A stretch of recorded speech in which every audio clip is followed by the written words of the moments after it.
No te preocupes, abuela, yo me encargaré de todo, me aseguró mi nieto. Cuando mi hijo gastó todos sus ahorros de toda la vida en su novia infiel. Hola a todos. Estaba doblando los uniformes escolares de Mason cuando escuché como una maleta golpeaba con fuerza el suelo del dormitorio de arriba. El ruido resonó por nuestra vieja casa victoriana de Springfield como un disparo seco. A mis 67 años había aprendido a confiar en mi instinto para detectar problemas. El mismo radar que me había ayudado a descubrir a alumnos que copiaban y a identificar a quienes necesitaban ayuda extra ahora me enviaba señales de alerta que no quería escuchar. Dejé la camisa blanca perfectamente planchada de Mason y subí por las escaleras que crujían. La puerta del cuarto de Craig estaba abierta de par en par, y él metía ropa en una bolsa de viaje negra con la urgencia de quien huye de un incendio, sin doblar, sin ordenar, simplemente agarrar y meter. Su ordenador portátil de trabajo estaba encendido sobre la cama deshecha, con varias ventanas del navegador abiertas y brillando en la pantalla. ¿Vas a algún lado? Pregunté desde el umbral. Viaje de trabajo, surgió a última hora, respondió sin mirarme. La mentira quedó suspendida en el aire como humo. Craig trabajaba en soporte técnico para una pequeña empresa local de reparación de ordenadores. Nunca lo enviaban a viajes de negocios, y rara vez lo mandaban siquiera a la oficina del centro. ¿Por cuánto tiempo? Insistí. No lo sé aún, contestó, mientras agarraba sus artículos de aseo del tocador y, sin querer, tiraba un portarretratos con la imagen de Linda sosteniendo a Mason recién nacido. El vidrio se rompió contra el suelo de madera, pero Craig pasó por encima como si nada. Se me encogió el corazón. Esa foto había estado en el mismo lugar desde que Linda murió dando a luz. Craig solía besar la punta de sus dedos y tocar el marco cada noche antes de dormir. Ahora, simplemente, ignoraba la imagen rota de su esposa como si fuera basura. Craig, detente. Háblame, ¿qué está pasando realmente? Le pedí entrando en la habitación. Por fin me miró, y lo que vi me heló la sangre, nada. No había culpa, ni tristeza, ni conexión, solo una frialdad determinada y algo que, incluso, parecía alivio. Me voy, mamá. Debería haberlo hecho hace años, dijo. Sentí esas palabras como un golpe físico. Todos esos años criando a su hijo mientras él intentaba superar su dolor, más de una década siendo la madre que Mason necesitaba, mientras Craig se iba perdiendo entre pantallas de ordenador y actividades nocturnas que elegí no cuestionar. Más de 10 años manteniendo unida a nuestra familia rota con mi pensión de maestra y mi amor de abuela. ¿Y Mason? Pregunté. ¿Está mejor contigo? Siempre lo ha estado, respondió. Cerró la cremallera de la maleta con un sonido que pareció resonar por toda la casa, probablemente hasta el cuarto de Mason, donde se suponía que hacía los deberes. No puedes simplemente abandonar a tu hijo. No lo abandono, lo dejo con la persona que de verdad lo ha criado, dijo levantando la maleta. Ha sido sus verdaderos padres desde el primer día, ahora es oficial. La crueldad casual de sus palabras me dejó sin habla. Pasó junto a mí hacia las escaleras y le sujeté el brazo. Craig, por favor, lo que sea que esté mal podemos resolverlo como familia. Se apartó como si fuera una desconocida. No hay familia, mamá. Solo tú y Mason, jugando a la casita mientras yo pago las cuentas. Pues ahora tendrás que averiguar cómo pagarlas tú sola. Sentí que la sangre se me volvía hielo. ¿Qué significa eso? Alcancé a decir, pero él ya bajaba las escaleras arrastrando su maleta.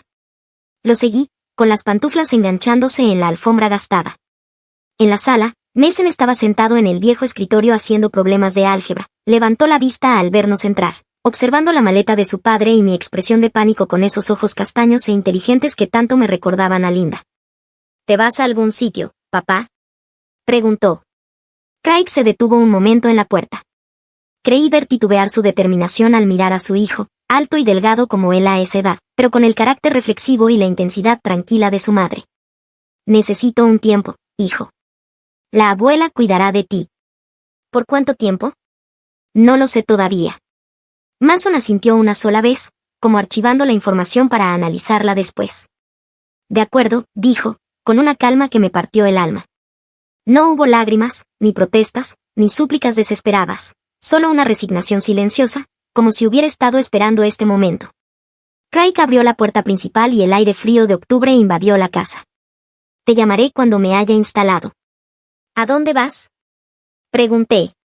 A algún lugar donde pueda volver a respirar, contestó. La puerta se cerró con un clic suave que sonó más fuerte que un portazo. Por la ventana lo vi cargar la maleta en su Honda plateado y alejarse de la casa donde su hijo había vivido toda su vida.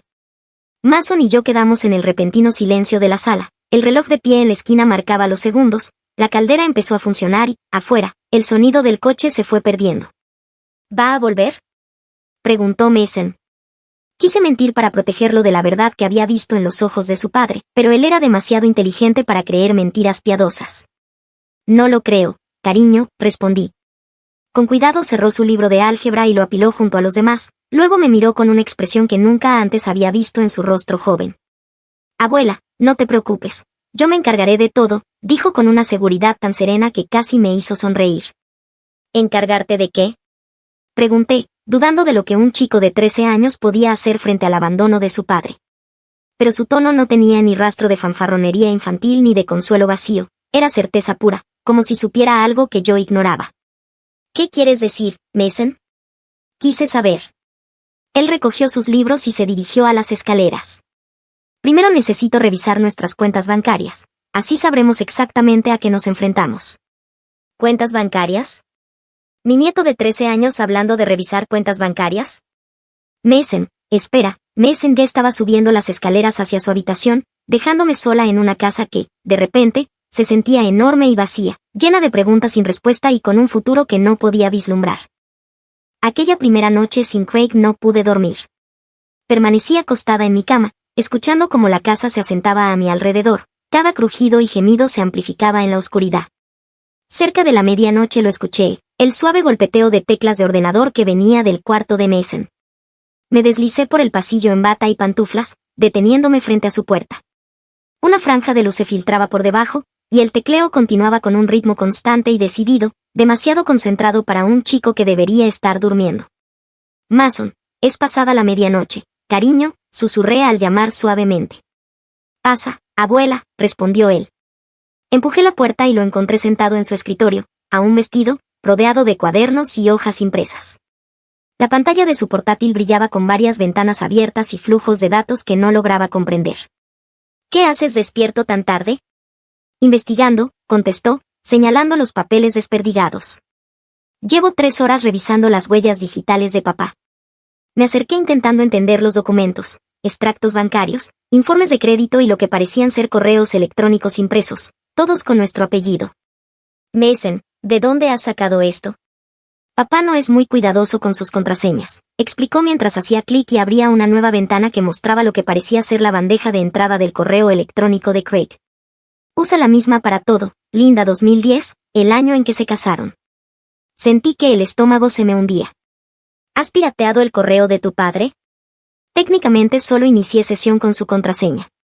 No es piratear si deja la puerta abierta, respondió con una naturalidad que me hizo dar vueltas la cabeza. Abuela, tienes que sentarte, lo que encontré es peor de lo que imaginábamos. Me dejé caer en la silla junto a su escritorio, con las piernas de repente inestables. ¿Cuánto peor? Mason me tendió un extracto bancario con mi nombre en la parte superior. Lo miré fijamente, parpadeando para asegurarme de que leía bien. Esto no puede estar bien. Mi cuenta de ahorros muestra $12. Está bien, afirmó él con una voz demasiado cargada de peso para un niño. Papá no solo se llevó algo de dinero al irse, ha estado vaciando nuestras cuentas desde hace meses. El papel temblaba en mis manos. $12. Mis ahorros de toda una vida, acumulados en décadas de enseñanza, reducidos a calderilla. ¿Y el fondo universitario de Mason? Él me entregó otro extracto. La cuenta que debía contener $43,000 marcaba 0. No, susurré. Ese dinero estaba protegido, era una cuenta especial de ahorros para educación. Ya no. Mason abrió otro documento en la pantalla. Hace 3 semanas, papá transfirió todo a su cuenta personal y luego lo movió a otro lugar. ¿A dónde? Eso es lo que me llevó tanto tiempo descubrir. Papá ha estado trabajando con alguien, se llama Vanessa Torres, trabaja en Meridian Financial Services, en el centro. Apareció en la pantalla un perfil de redes sociales, una mujer joven de cabello oscuro y sonrisa brillante, con fotos profesionales, imágenes de vacaciones y frases motivacionales sobre vivir tu mejor vida. Es su novia, dijo Mason con la mandíbula tensa. Más que eso, le ha estado ayudando a mover dinero, crear nuevas cuentas e incluso solicitar préstamos usando nuestra información. Han estado planeando esto durante meses. La habitación empezó a girar a mi alrededor. Me aferré al borde del escritorio. ¿Qué tipo de préstamos? Mason abrió otro documento. Un préstamo personal de $30,000 con tu nombre y número de seguro social, y una solicitud de tarjeta de crédito de $15,000 usando mi número de seguro social, pero con una edad falsa de 25 años. Falsificaron todas las firmas. Hurto de identidad. Mi propio hijo había robado mi identidad y la de su hijo para financiar su huida con otra mujer. ¿Cómo sabes todo esto? He estado observando el comportamiento de papá durante semanas, las llamadas secretas, cómo reaccionaba cuando llegaban ciertos correos, cómo cerraba rápido el portátil si entraba yo en la habitación. Empecé a fijarme porque algo no me cuadraba, y luego aprendí a ver lo que estaba ocultando. ¿Aprendiste cómo? Sobre todo tutoriales de YouTube y foros de seguridad informática. No es tan difícil una vez que entiendes lo básico. Me quedé mirando a mi nieto, a este niño al que había criado desde su nacimiento, y comprendí que, de algún modo, había estado viviendo con un desconocido. Mientras yo le ayudaba con las tareas escolares y le preparaba el almuerzo para llevar, él había estado enseñándose a sí mismo habilidades de ciberseguridad. Mason, esto es ilegal. Lo que ellos nos han hecho, lo sé, respondió con voz calmada y firme. Por eso lo documenté todo, cada transferencia, cada documento falsificado, cada solicitud fraudulenta. Tengo pruebas de todo. Abrió una carpeta en su escritorio titulada Evidencia, y se me cortó la respiración. Decenas de archivos, capturas de pantalla, registros bancarios y conversaciones por correo electrónico entre Craig y Vanessa discutiendo sus planes. Planeaban desaparecer juntos. Vanessa ya estaba mirando apartamentos en distintas ciudades y pensaban cambiarse de nombre para empezar de cero, con nuestro dinero. El rostro de Mason adoptó una expresión que nunca antes le había visto, no era rabia exactamente, sino una fría satisfacción. Sus planes han tenido algunos inconvenientes hoy, dijo. Antes de que pudiera preguntarle qué quería decir, el portátil emitió un sonido de notificación. Mason miró la pantalla y sonrió, una sonrisa que me provocó un escalofrío. Ese debe de ser el banco de papá, llamando sobre la alerta de fraude que presenté esta tarde. ¿Presentaste una alerta de fraude? Presenté varias cosas hoy, replicó, recostándose en la silla, alertas de fraude, reportes por robo de identidad, denuncias ante la Comisión Estatal Bancaria. También envié información muy interesante al empleador de Vanessa sobre su acceso no autorizado a cuentas de clientes. Se me cayó la mandíbula. Mason, ¿qué has hecho? Protegernos, respondió, con la misma naturalidad que si hablara de un proyecto escolar. Papá pensó que podía robarnos y marcharse sin consecuencias. Creyó que éramos demasiado confiados e indefensos para luchar. El portátil volvió a sonar. Mason leyó el nuevo correo y su sonrisa se amplió. Y eso sería la confirmación de que Vanessa Torres ha sido suspendida de Meridian Financial, a la espera de una investigación por irregularidades en cuentas de clientes. Me sentí mareada. Mientras yo me ahogaba en lágrimas y me preocupaba por cómo pagaríamos las facturas del mes siguiente, mi nieto había estado librando una guerra digital contra las personas que nos habían traicionado. ¿Cómo aprendiste a hacer todo esto?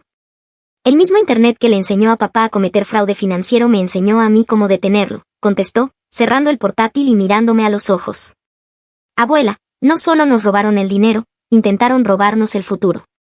Alguien tenía que asegurarse de que hubiera consecuencias. Recorrí con la vista la habitación de Mason, el escritorio ordenado, las pilas de pruebas perfectamente clasificadas, la determinación serena de un niño obligado a convertirse en su propio protector. ¿Y ahora qué? Ahora esperamos, dijo, comenzando a organizar sus papeles en montones ordenados.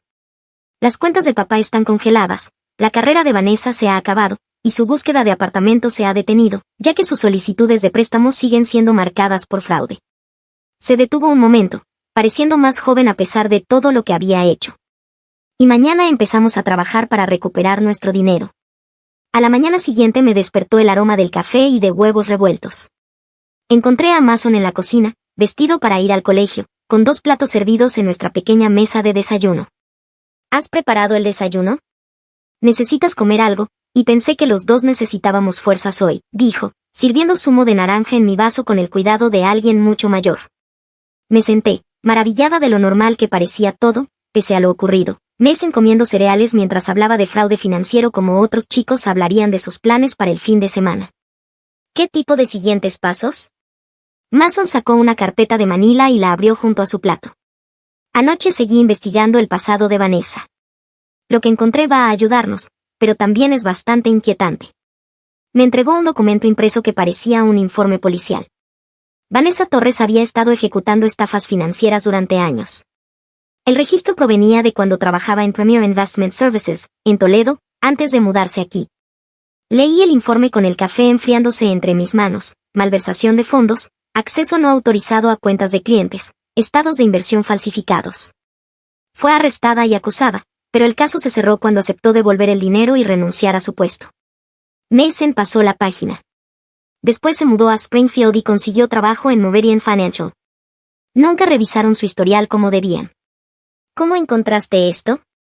Los registros judiciales son información pública. Solo hay que saber dónde buscar, contestó con naturalidad, aunque en sus ojos brillaba la intensidad. Pero aquí viene lo realmente interesante. Vanessa también ha estado robando a sus clientes actuales, añadió, mostrando más documentos. Extractos bancarios, carteras de inversión, registros de transferencias. Mason, ¿de dónde sacaste todo esto? Vanessa usa la misma estrategia de contraseñas que papá. Cuando entendí su patrón, pude acceder a sus cuentas de trabajo. Se detuvo al notar mi expresión. Sé que suena mal, pero, abuela, está robando a personas mayores, de tu edad, que confiaron en ella para manejar sus ahorros de jubilación. Mis manos temblaban al pasar las páginas. La señora Frances Miller, 82 años, con $30,000 desaparecidos de su pensión. El señor Richard Hess, 74 años, con sus ahorros reducidos a la mitad. Víctima tras víctima, hoja tras hoja. Esto es horrible. Y aún hay más, respondió Mason, abriendo su portátil en la mesa. Papá sabía todo esto. La ha estado ayudando a encubrirlo a cambio de su ayuda con nuestro dinero. En la pantalla aparecieron correos entre Craig y Vanessa, mi propio hijo, discutiendo cómo ocultar fondos robados, cómo crear pistas digitales falsas y cómo hacer que las víctimas ancianas creyeran que la desaparición de su dinero se debía a pérdidas en el mercado.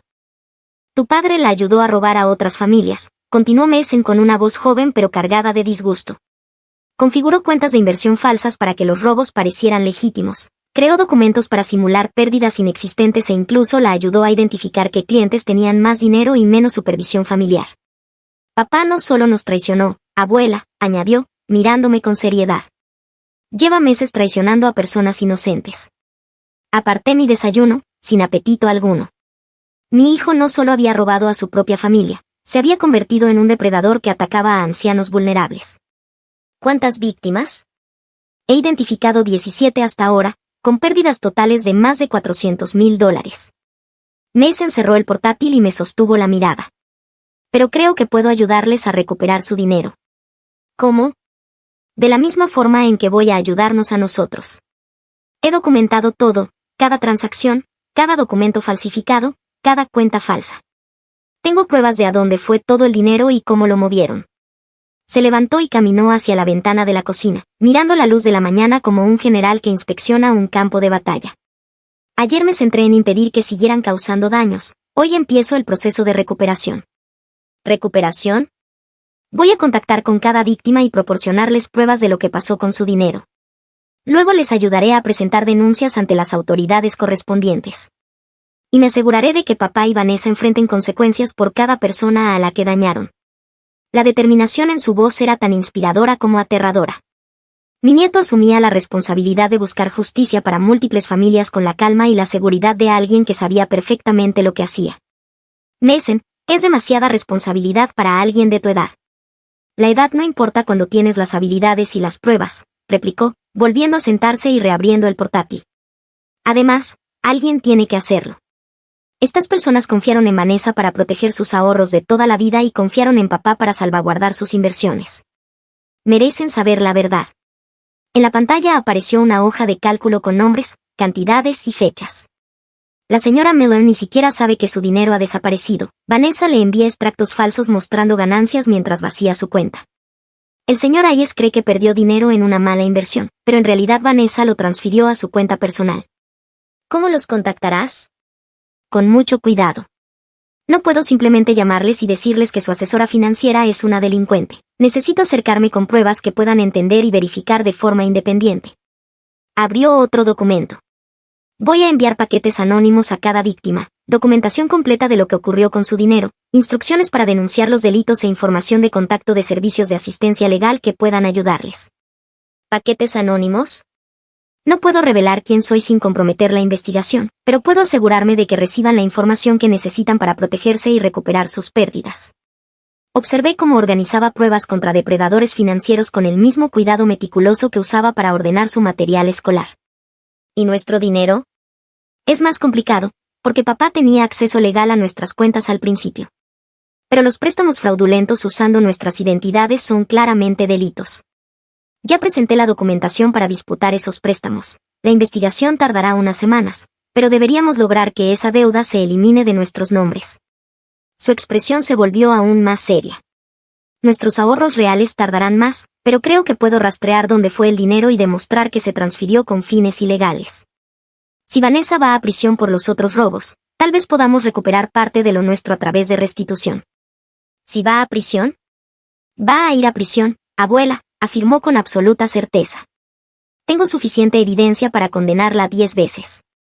La cuestión es si papá colaborará con las autoridades o caerá con ella.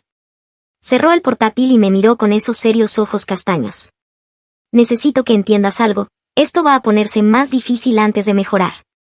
Cuando la policía empiece a investigar, cuando los abogados intervengan, cuando todo se haga público, la gente hará preguntas sobre cómo un chico de 13 años consiguió todas estas pruebas. ¿Y qué les dirás? La verdad, que papá y Vanessa fueron descuidados con su seguridad digital y que yo fui lo bastante inteligente para documentar sus crímenes antes de que pudieran encubrirlos. Hizo una pausa. Pero quiero que estés preparada para que haya personas impresionadas y otras asustadas por lo que puedo hacer. ¿Y tú tienes miedo? Mason reflexionó un instante, con la misma serenidad que me recordaba tanto a Linda. No, estoy enfadado. Y la ira es más útil que el miedo cuando luchas por tu familia. Se levantó y tomó su mochila. Debería irme al colegio, tengo un examen de química hoy, y aún debo mantener mis notas mientras derribo a delincuentes financieros. La naturalidad con la que pasó de hablar de delitos federales a preocuparse por su examen habría sido graciosa si no fuera tan surrealista. Mason, lo llamé cuando ya estaba en la puerta, estoy orgullosa de ti, y lamento que hayas tenido que madurar tan rápido. No he crecido rápido, abuela, simplemente descubrí que ya era adulto, respondió con una sonrisa que, por un momento, lo devolvió a ser el niño que crié. No te preocupes, vamos a estar bien, y también lo estarán todas las personas que papá y Vanessa lastimaron. Después de que se fue al colegio, me quedé en mi cocina silenciosa, rodeada de pruebas de delitos que jamás hubiera imaginado. Mi nieto libraba una guerra que yo no comprendía del todo, usando armas que ni siquiera podía identificar. Pero, por primera vez desde que Craig salió por la puerta, sentí algo distinto al miedo y la traición, sentí esperanza. 3 días después, estaba ordenando facturas en la mesa de la cocina cuando sonó el teléfono. En la pantalla apareció el número de Craig, y mi corazón dio un salto a pesar de todo lo que nos había hecho. Hola, mamá, la voz de Craig sonaba tensa, desesperada de una manera que nunca le había escuchado antes. Necesitamos hablar. ¿Ahora quieres hablar? Algo va mal. Todo se está desmoronando y creo que alguien me está atacando, a mí y a mi novia, Vanessa. Lancé una mirada hacia las escaleras, de donde llegaba el suave tecleo del ordenador en la habitación de Mason, igual que cada noche desde que Craig se había marchado. ¿Qué clase de ataque? Mis cuentas bancarias están congeladas. La policía vino a mi motel haciendo preguntas sobre robo de identidad. Despidieron a Vanessa de su trabajo y ahora la están investigando en la Comisión Bancaria Estatal. Las palabras de Craig salían atropelladas. Mamá, alguien lo sabe todo. Tiene registros de cosas que deberían ser privadas. Tal vez tus cosas privadas no eran tan privadas como creías, respondí. Esto no es una broma. Quien sea, tiene acceso a correos electrónicos, cuentas bancarias, incluso grabaciones de llamadas entre Vanessa y yo. Le enviaron a su jefe un archivo completo documentando todas las transacciones ilegales que ha hecho. Sentí un escalofrío de orgullo mezclado con preocupación. Mason había estado ocupado. Tal vez solo son las consecuencias alcanzándote, Craig. No. Esto está coordinado. Es alguien con habilidades informáticas serias que quiere destruirnos. Su voz se quebró. Mamá, creo que podrían ir contra ti y Mason después. Tienes que tener cuidado. La ironía era casi cómica, Craig advirtiéndome que me protegiera de la misma persona que, en realidad, nos estaba protegiendo. ¿Dónde te estás quedando? En un motel a las afueras. Vanessa y yo hemos tenido que usar efectivo porque nuestras tarjetas de crédito no funcionan. Hizo una pausa. Mamá, sé que metí la pata, sé que herí a ti y a Mason, pero nunca quise que llegara tan lejos. ¿Hasta dónde pensabas llegar? Solo iba a pedir prestado el dinero temporalmente. Vanessa tenía una oportunidad de inversión que garantizaba triplicar el capital en 6 meses. Íbamos a devolverlo todo con intereses. El mismo cansado engaño que siempre se cuentan los criminales. Solo era un préstamo, iba a funcionar, nadie saldría perjudicado. Craig, robaste el fondo universitario de Mason, usaste nuestras identidades para obtener préstamos. Eso no es pedir prestado, es fraude. Lo sé, pero mamá, escúchame, quien nos está haciendo esto no solo está exponiendo lo que hicimos, está saboteándonos activamente. Ayer nos embargaron el coche. El apartamento que íbamos a alquilar en Jacksonville se cayó porque el arrendador recibió un aviso anónimo sobre nuestros antecedentes. Alguien nos está cazando. Jacksonville. Así que ya tenían destino después de que sus planes iniciales fracasaran. Tal vez deberías entregarte. ¿Entregarme por qué? ¿Por pedir dinero prestado a mi propia familia? ¿Por sacar préstamos usando información de la familia? Su desesperación empezaba a tornarse en ira. Lo que hicimos puede que esté moralmente mal, pero gran parte no es técnicamente ilegal. ¿Y las personas mayores a las que tu novia robó? El silencio al otro lado duró casi 10 segundos. ¿Cómo sabes eso? De la misma forma que otros lo saben. De la misma forma que la policía lo sabe. De la misma forma que lo sabe el antiguo jefe de Vanessa. Mantuve la voz firme, aunque el corazón me latía con fuerza. Craig, no solo traicionaste a tu familia, ayudaste a esa mujer a robar a personas inocentes. Yo nunca, no, balbuceó. Vanessa tuvo algunos problemas en su antiguo trabajo, pero eso fue diferente. Lo que hicimos con tu dinero era solo un asunto de familia. ¿Asunto de familia? Mi voz se elevó a pesar de mis intentos por mantener la calma. Abandonaste a tu hijo y le robaste su futuro para huir con una criminal. No es una criminal, cometió algunos errores, pero está intentando empezar de nuevo. Los dos lo estamos intentando. El tecleo de arriba cesó de pronto. Un momento después oí la puerta de la habitación de Mason y sus pasos silenciosos en la escalera. Craig, creo que debes enfrentar la realidad. Tu novia va a ir a prisión por malversación, tú probablemente por fraude, y Mason y yo vamos a rehacer nuestras vidas sin ti. ¿Prisión? Su voz dio un salto. Mamá, nadie va a ir a prisión. Esto es solo un malentendido que se salió de control. Mason apareció en el umbral de la cocina, se colocó junto a mi silla y me mostró la pantalla de su portátil. Parecía un artículo de noticias. El titular decía, asesora financiera local arrestada por esquema de malversación. Craig, dije, deberías encender las noticias. ¿Por qué? Han arrestado a tu novia esta mañana. El sonido que escuché al otro lado fue una mezcla entre un sollozo y un grito. Eso es imposible. Estaba conmigo hace una hora, estábamos planeando nuestro próximo movimiento. ¿Dónde es aquí? El Sunset Motel, en la ruta 9, habitación 120, dijo, cada vez más frenético. Mamá, si arrestaron a Vanessa, vendrán por mí. Necesito ayuda, necesito dinero para salir de la ciudad. Mason fue hasta la encimera, tomó un bloc de notas, escribió algo y me lo mostró, manténlo hablando. La policía llega en 5 minutos. Sentí que el corazón se me detenía. Mason había llamado a la policía. Craig, huir no va a resolver nada. Huir es lo único que me mantendrá fuera de prisión. Su respiración se volvió agitada. Mamá, por favor, sé que no merezco tu ayuda, pero soy tu hijo, tú me criaste. ¿Eso no cuenta para algo? Contaba cuando eras el hijo que crié. La persona que tengo al teléfono es un extraño que robó a su propio hijo y nos dejó con $12. ¿$12? Su voz se quebró. Mamá, debería haber más que eso. Yo no me llevé todo. Te lo llevaste todo, Craig. Nuestros ahorros, el fondo universitario de Mason, incluso la cuenta conmemorativa de Linda. Todo. Puedo devolverlo cuando esta investigación termine, dijo Craig. Conseguiré otro trabajo, haré pagos, lo arreglaré todo. ¿Y cómo vas a devolver el dinero que ayudaste a robar a 17 ancianos? De nuevo, silencio. Craig, ¿cómo sabes el número exacto? Mason me mostró rápidamente una nota. No respondas a eso. Lo sé porque las pruebas ya son públicas, continué. la policía, los abogados, las familias de las víctimas, todos saben lo que tú y Vanessa hicisteis. Alguien te está dando información. Su voz se volvió suspicaz.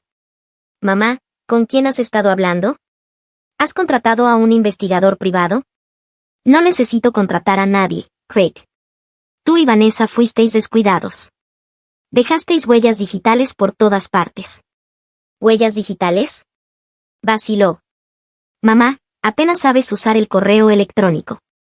¿Cómo sabes sobre huellas digitales? Mason se acercó a la ventana y apartó ligeramente la cortina. Me hizo una señal con 3 dedos, luego 2, luego 1. Tal vez no soy tan indefensa como pensabas, respondí. Mamá, necesito que me escuches con mucha atención. Quien sea que te esté ayudando, quien sea que te esté dando esta información es peligroso. Ha destruido mi vida, ha destruido la de Vanessa, y no se detendrá hasta.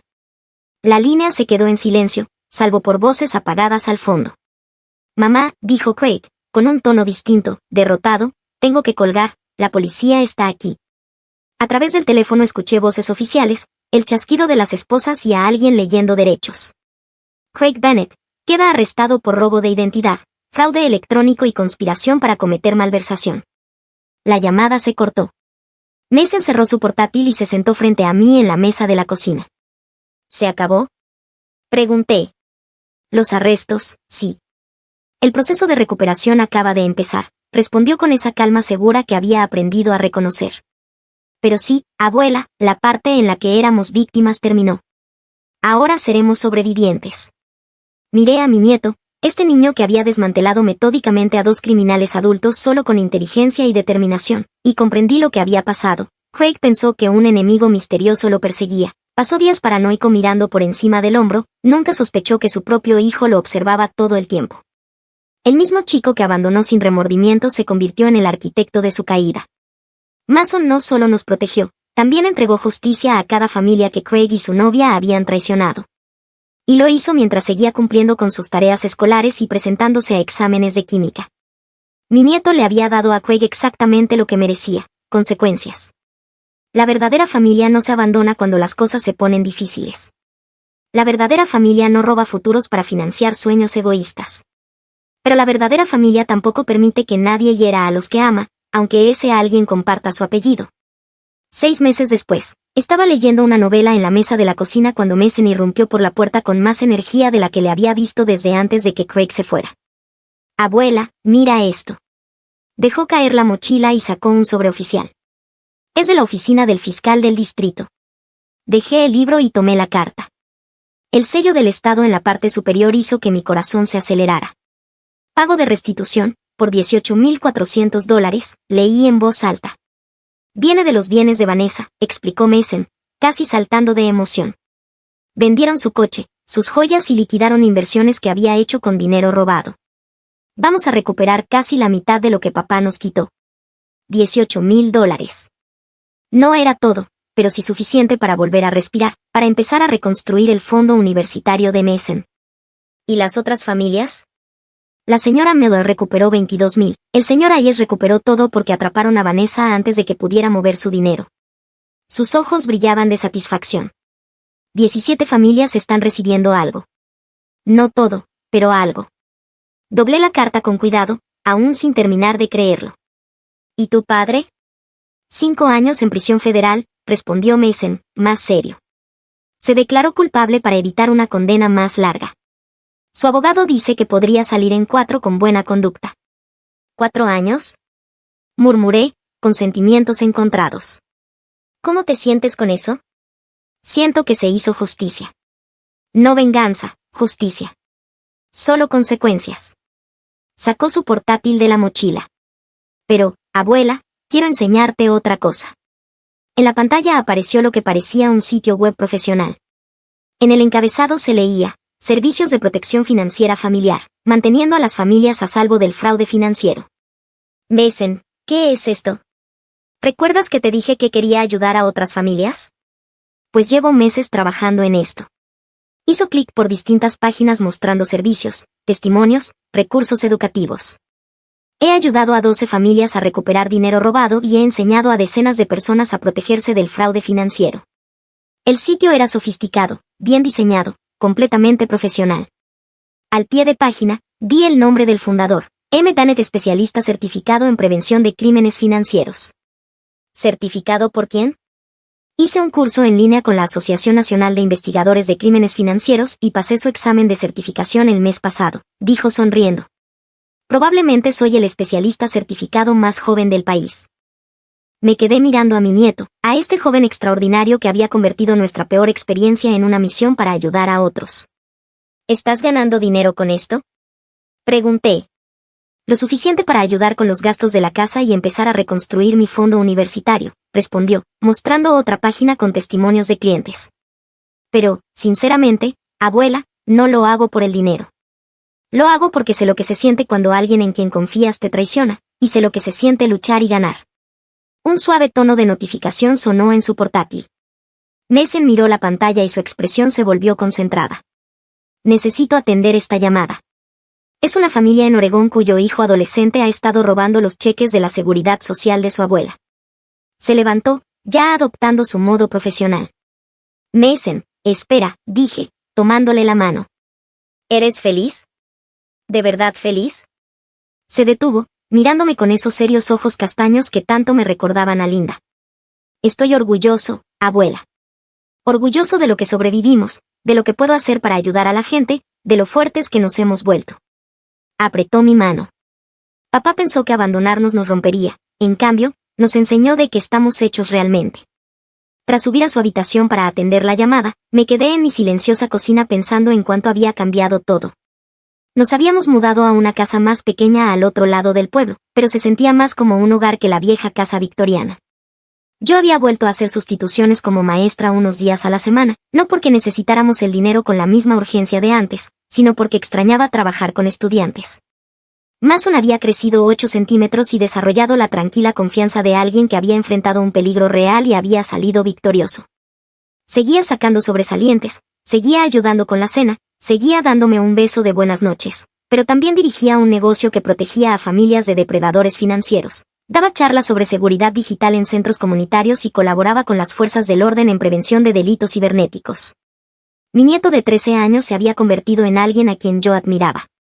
El teléfono sonó, interrumpiendo mis pensamientos. Miré la pantalla y me quedé helada. Centro Correccional de Springfield Craig. Me quedé observando el teléfono, recordando la última vez que hablamos, la desesperación en su voz, el sonido de las esposas, el momento en que su antigua vida terminó y su nueva realidad comenzó. Siguió sonando, a la sexta llamada entró el buzón de voz. 2 minutos después volvió a sonar, Centro Correccional de Springfield. Levanté el auricular y, sin decir una palabra, lo apagué. Algunos puentes, una vez quemados, no se reconstruyen.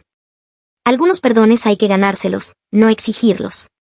Y algunas consecuencias duran exactamente lo que deben durar. Arriba, podía oír a Mason hablando con sus clientes de Oregón, su joven voz firme y tranquilizadora mientras explicaba cómo documentar un abuso financiero y proteger a los familiares vulnerables. Mi nieto había aprendido que, cuando alguien daña a tu familia, no solo sobrevives, te aseguras de que no pueda dañar a la familia de nadie más. Sonreí y volví a corregir exámenes, escuchando el sonido de la justicia sirviéndose, una llamada telefónica a la vez. Historia 2. Esto es lo que te mereces, gritó mi hermana, lanzando champán, destrozando mi pastel de bodas y provocando un escándalo el día de mi boda. Hola a todos. Yo había trabajado incansablemente durante años, aceptando proyectos de consultoría, soportando vuelos interminables, durmiendo en bancos de aeropuertos, cobrando menos de lo justo solo para mantenerme en el juego. Finalmente había conseguido algo importante por mí mismo, y pensé que, por una vez, se me permitía celebrarlo. Pero Bethany no lo vio de la misma manera. Llegó tarde, lo cual debería haber sido mi primera señal. La ceremonia ya había terminado cuando entró con aire triunfal, luciendo un vestido dorado sin espalda como si fuera la noche de graduación. No saludó, no sonrió, tomó una copa de champán y se refugió en un rincón. Cuando nuestras miradas se cruzaron, me miró como si fuera un desconocido. Para cualquiera, habría parecido simplemente de mal humor, pero yo conocía a Bethany, su silencio era la antesala de algo peor. 3 semanas antes, me había llamado llorando porque su coche se había averiado otra vez. Ya me había pedido prestados $1,200 en abril para reparaciones, y en esta ocasión aseguraba que necesitaba uno nuevo con urgencia. Le dije que no. No porque no tuviera el dinero, sino porque estaba cansado de ser siempre su plan alternativo. Además, ya ni siquiera se esforzaba, faltaba a clases, salía de fiesta con gente el doble de su edad y decía a nuestros padres que estaba buscándose a sí misma. Colgó sin despedirse. Jamás imaginé que llevaría aquel resentimiento a mi boda. Como siempre, le di el beneficio de la duda. Esperó hasta el momento del brindis, justo cuando me levanté para agradecer a todos su presencia y hablar sobre el amor, sobre construir una vida junto a alguien que te brinda paz. Bethany también se levantó. Por un instante pensé que iba a brindar. Tenía mi copa a medio camino hacia la boca cuando la lanzó. El champán voló en un arco perfecto y estalló contra la mesa de postres, rompiendo un portarretratos con una foto de Emily y Mia sonriendo en un acantilado de Maui. Luego agarró el pastel de bodas y lo empujó como si volcara una mesa. No se limitó a caer, colapsó en 3 capas, con delicados adornos de azúcar y flores hechas a mano, todo arruinado en el suelo. Me miró fijamente a los ojos y gritó tan alto que hasta la gente fuera del salón pudo oírlo: «Esto es lo que te pasa por actuar como si fueras mejor que los demás». Después hubo un silencio absoluto, tan profundo que pude oír el zumbido de un teléfono. Algunos invitados miraron a su alrededor, esperando que fuera una broma preparada o un momento teatral, pero no lo era. Mi madre corrió hacia Bethany como si acabara de sufrir una agresión. «Solo necesita desahogarse», dijo, abrazándola como a una víctima de guerra. Los padres de Emily me miraban incrédulos, mi padrino no se movió y el DJ detuvo la música. Sin disculpas ni remordimiento, Bethany no derramó ni una lágrima. Simplemente se marchó como si hubiera demostrado algo. Yo no dije nada, no porque careciera de palabras, sino porque sabía que ese no era el momento ni el lugar. No iba a permitir que convirtiera mi boda en su tribunal. Sonreí, le susurré unas palabras suaves a Emily y asentí al coordinador. El resto de la noche continuó con dificultad, algunos bailaron, otros fingieron que nada había pasado, pero no hubo recuperación real. El recuerdo ya estaba grabado. Esa noche, en casa, Emily estaba callada. Me preguntó si estaba bien, respondí que sí, aunque no lo estaba. Pero tenía claro lo que iba a hacer. Mientras ella se quitaba el vestido de novia, encendí mi portátil, entré al portal universitario y cancelé el depósito de matrícula que había hecho para Bethany el mes anterior, $9,400 menos. Luego accedí al portal de alquiler del apartamento cuyo contrato había confirmado, bloqueé la cuenta y la marqué para revisión, sin aprobación, sin pago de renta, contrato congelado, alquiler vencido en 5 días. A las 8:40 de la mañana siguiente, Bethany me llamó. No respondí. Me envió 3 mensajes seguidos. ¿Qué demonios? ¿Por qué está bloqueado el portal? No puedo acceder a nada. ¿Fuiste tú? No contesté. Porque esa mañana no marcaba el final de nada, sino el comienzo. En su 6º mensaje dejó atrás el tono confuso: arregla esto ahora. Silencié el teléfono y me preparé un café. No se lo conté a Emily enseguida, no porque quisiera ocultarlo, ella lo habría aprobado, sino porque deseaba un momento para disfrutar del silencio. La boda había terminado, el caos había pasado y, por primera vez en años, dejé de ser la red de seguridad de Bethany. Al mediodía, mi madre llamó. No respondí y dejó un mensaje de voz: tu hermana está muy molesta, se siente abandonada. Llámame. La ironía era evidente. No estaba abandonada cuando firmé su contrato de alquiler, cuando pagué su depósito, cuando cubrí sus sobregiros, cuando la saqué de un problema con un Airbnb, o cuando le envié $500 solo hasta el viernes que se convirtieron en 4 semanas de silencio. Nadie me llamó entonces para preguntar cómo me sentía yo. Bethany no me habló durante 2 días después de la boda. Luego apareció en la puerta de mi apartamento. Emily la vio por la mirilla y no abrió. Golpeó durante unos 10 minutos, con golpes fuertes y rítmicos como un niño buscando pelea. Emily finalmente entreabrió la puerta y le preguntó qué quería. Bethany no saludó, fue directo a exigir. Dijo que tenía 5 días para pagar la renta y que ya se había gastado todo el dinero de su trabajo de verano.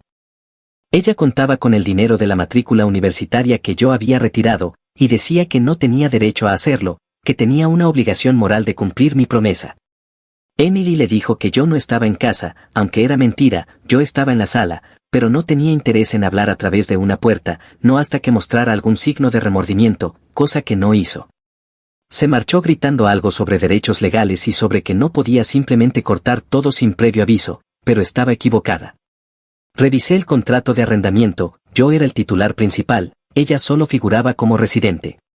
Legalmente, no tenía poder alguno, y podía desconectarlo todo, y así lo hice. Pasaron 3 días más. Me envió un correo electrónico con el asunto, ¿de verdad estás haciendo esto? Dentro, incluía un desglose completo de sus próximos gastos y me pedía que restableciera la matrícula. Dijo que, si no lo hacía, tendría que abandonar el semestre y que, si la desalojaban, sería culpa mía. Luego intentó manipularme emocionalmente, aseguró que había arruinado la boda porque estaba abrumada y que yo debía entenderlo, que era la única persona de la familia con dinero de verdad y que se me estaba subiendo a la cabeza. No respondí. Reenvié el correo a Emily con una nota, tu turno para leer el circo. Fue entonces cuando Bethany subió el tono. Apareció de nuevo, esta vez esperando a que Emily llegara del trabajo para intentar colarse detrás de ella al entrar. Emily no gritó, le agarró el brazo, la arrastró hasta el pasillo y le advirtió que, si lo intentaba otra vez, llamaría a la policía. Sin más, Emily le agarró un puñado de pelo y la empujó por el pasillo. Sin dramatismos, con fuerza seca y directa. Bethany chilló y perdió el equilibrio, pero Emily ni siquiera parpadeó, cerró la puerta y la aseguró, como si hubiera sacado la basura. 10 minutos después, mi teléfono volvió a encenderse. Esta vez era mi padre, que empezó la llamada con un suspiro. Dijo, mira, tenemos que hablar sobre tu hermana. Le pregunté exactamente de qué quería hablar. Me dijo que Bethany estaba perdiendo el rumbo y que yo debía ayudarla a aterrizar, que lo que hizo en la boda fueron solo emociones, que no debía tomármelo como algo personal y que, siendo mayor, debía ser la persona más sensata. Le respondí que ya lo había hecho durante años. Me pidió que no la castigara por un mal momento. Le dije que no fue un momento, sino un patrón. Colgué cuando empezó a hablar de unidad familiar, porque en ese punto ya sabía algo que ninguno de los dos había admitido, Bethany no estaba perdiendo el rumbo, simplemente estaba cayendo por fin. Después de que Emily la echara, no hablamos del tema de inmediato. No fue incómodo, simplemente permanecimos en silencio. Le serví una copa de vino y nos sentamos en el sofá como si nada hubiera pasado, pero sentí que algo había cambiado entre nosotros, no de forma negativa, sino como algo asentado, como si Emily hubiera trazado una línea con tinta permanente y ya no quedara duda de dónde se posicionaba. Bethany no volvió al día siguiente, pero tampoco desapareció. Comenzó a enviar mensajes de texto a Emily, no a mí, disculpas envueltas en reproches, pequeños párrafos disfrazados de madurez que siempre terminaban con alguna variación de él me lo debe. Emily los ignoró todos y bloqueó su número tras el cuarto mensaje. Entonces Bethany cambió de táctica, escribió a mis padres diciendo que Emily la había agredido físicamente y la había tratado como a un perro callejero. Lo hizo sonar como si hubiera venido a reconciliarse y Emily la hubiera emboscado. Fue entonces cuando se creó el grupo de chat. Mi padre nos agregó a mí, a Emily, a mi madre y a Bethany en un vórtice caótico, escribiendo, tengamos una conversación honesta sin gritos ni bloqueos. Seguimos siendo una familia. Bethany intervino primero, diciendo que estaba dolida, que se comportó así en la boda porque se sentía invisible, que quería que alguien reconociera lo olvidada que se sentía. Afirmó que yo llevaba años presumiendo mi éxito en su cara. Mi madre se unió, diciéndome que era momento de avanzar y perdonarla mientras seguía encontrándose a sí misma, y terminó su mensaje con, sigue siendo tu hermanita. Emily salió del chat. Yo me quedé mirando la pantalla durante un buen rato y luego respondí con exactamente 3 frases, no es una niña. Tiene 22 años y necesita aprender el costo de la falta de respeto. Después de eso, silencio total, nadie respondió, sin burbujas de escritura, solo esa extraña tensión digital que suena más fuerte que los gritos. 2 días después, me enteré por mi prima de que Bethany había empaquetado sus cosas y dejado el apartamento, no pudo pagar el alquiler ni encontrar a alguien que se lo subarrendara. La empresa arrendadora me contactó para la documentación final, no me opuse, firmé todo, aseguré mi historial crediticio y seguí adelante. Pero lo más sorprendente llegó una semana después, Bethany se volvió a matricular en la universidad, no a mi nombre, sino al de mis padres.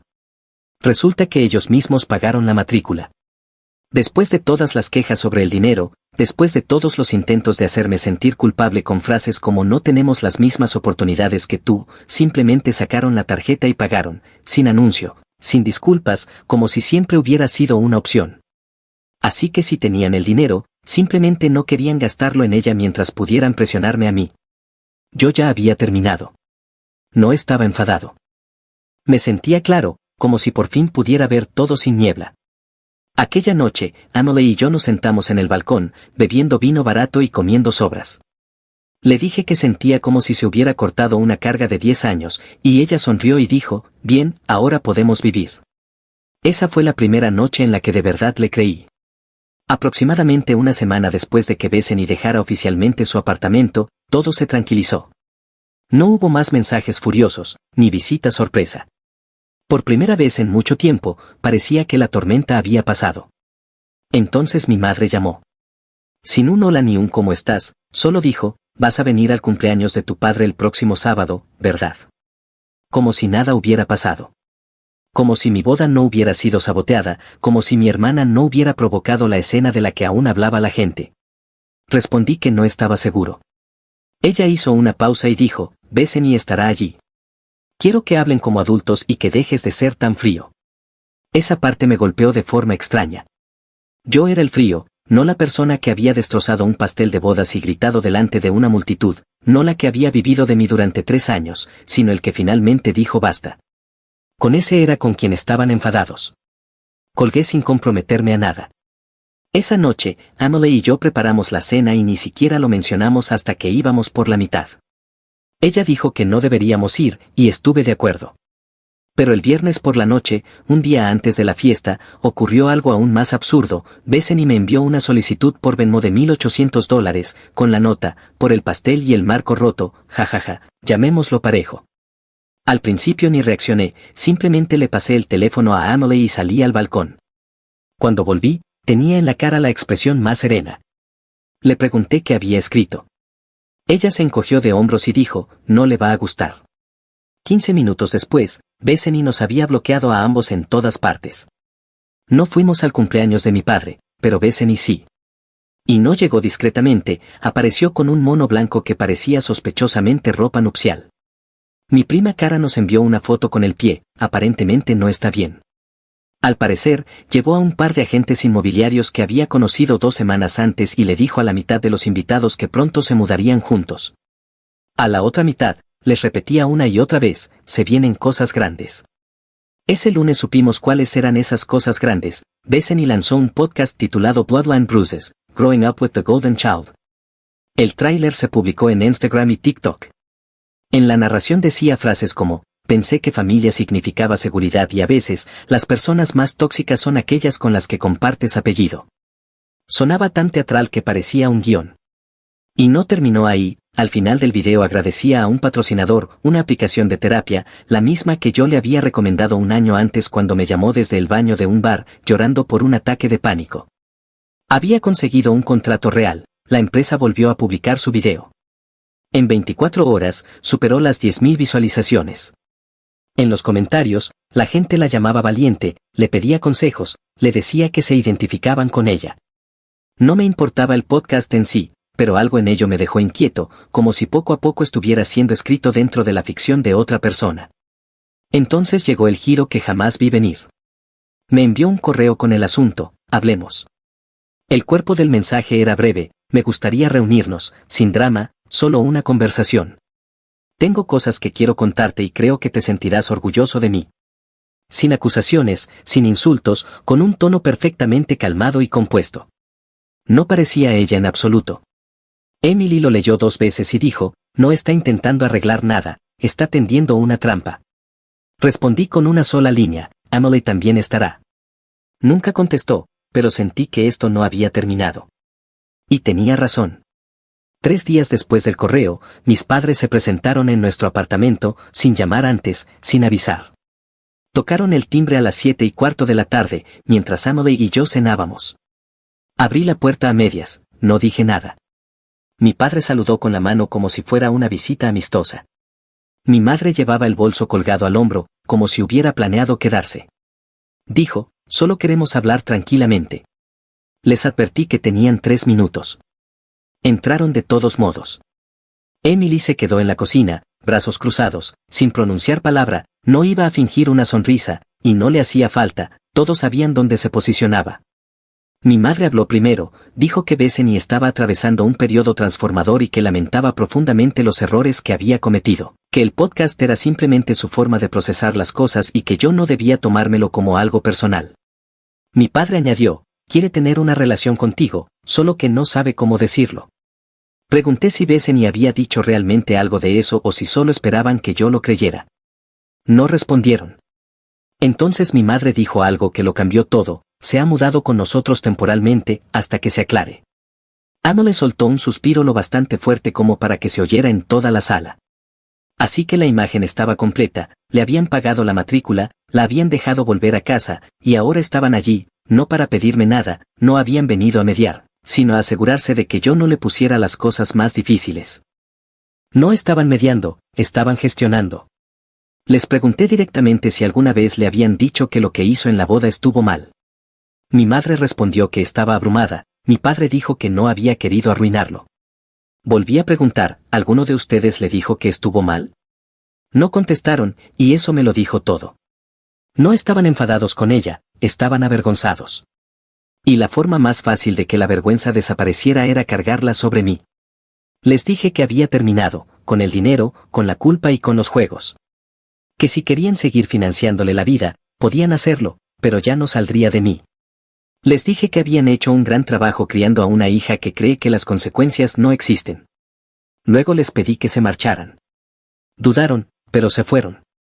Bethany no me contactó después de eso, pero su podcast continuó. El episodio 2 trataba sobre hermanos narcisistas. El episodio 3 se titulaba Cuando te hacen parecer loco. Emily y yo nos reímos con ese. Pocos días después, revisé el contrato de arrendamiento de nuestro apartamento, nos quedaban 8 meses. Consulté nuestros ahorros, hice cálculos y le dije a Emily que deberíamos hacer un viaje, algo lejano, algo cálido, algo que no tuviera nada que ver con todo esto. Ella sonrió. A la mañana siguiente, reservamos 2 billetes de ida y vuelta a las Maldivas. Nos iríamos en 6 semanas, sin familia, sin drama, solo paz. La clase de paz que, por fin, se siente ganada. El último mensaje que recibí de Bethany llegó 2 días antes de nuestro vuelo, solo un emoji de fuego, sin palabras, sin contexto. Como si intentara dar una advertencia vaga o, tal vez, recordarme que seguía observando.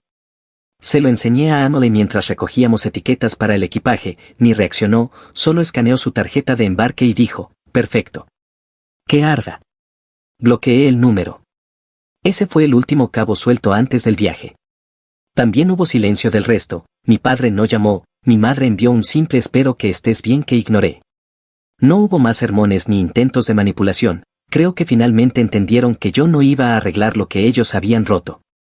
No esta vez.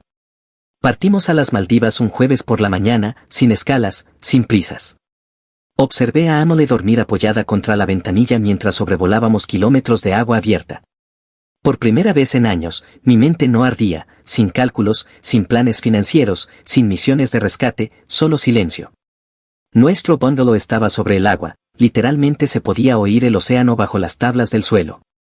Tenían un cartel que decía, sin relojes. Que el tiempo vuelva a ser tuyo. Me impactó más de lo que esperaba. No hablamos de Bethany, ni una sola vez, hasta el día 4.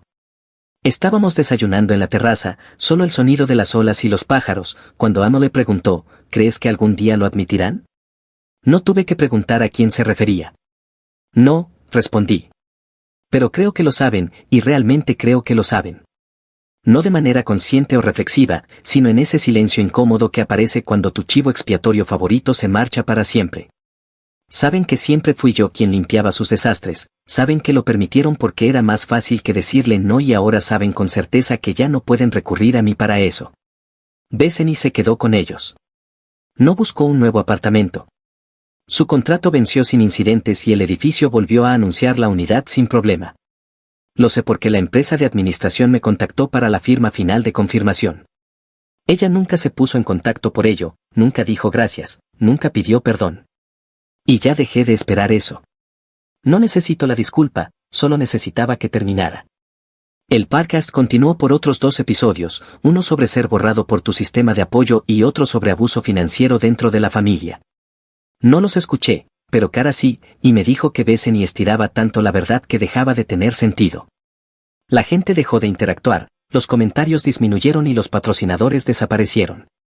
Después, nada.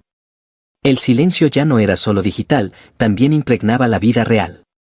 Dejé de mirar sus redes, mi madre dejó de enviar mensajes pasivo-agresivos al grupo familiar, mi padre no la mencionó ni una vez, incluso la única vez que llamó fue para pedirme el contacto de un mecánico. Finalmente, Cara me contó que Bethany se matriculó de nuevo, a tiempo parcial, con el dinero de mis padres. Al parecer, recurrieron a un fondo de emergencia que habían guardado para imprevistos.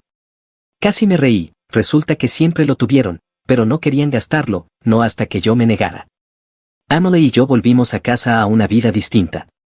Nos mudamos a un lugar mejor, más lejos de la ciudad, más cerca de la calma. Sin teléfonos vibrando, sin pagos compartidos, solo nosotros. Conseguí una nueva tarjeta de crédito y dejé atrás los días de avalista.